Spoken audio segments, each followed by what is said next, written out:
Welcome to Chillin' 101. We hope this video helps. You start by preparing both devices. Plug your iPhone X into the computer with a reliable lightning cable, unlock the phone, and when trust appears, tap it and enter your passcode.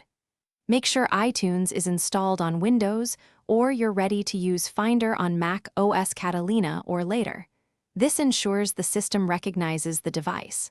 Once the computer detects the iPhone, select it in iTunes or Finder so you can access backup options and move on to the actual backup setup.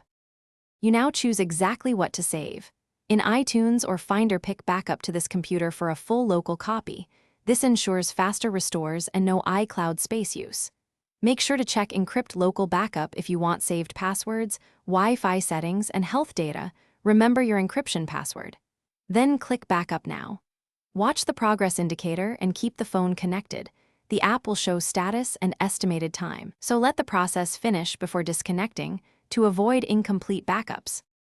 Once the backup finishes, verify it by checking the last backup time in iTunes or Finder so you know it completed successfully.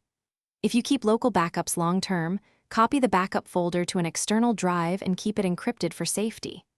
Eject the iPhone safely before unplugging.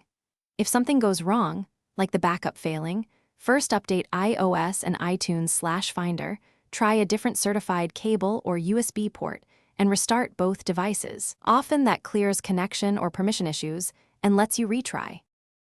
Thanks for watching. Consider subscribing if we helped you.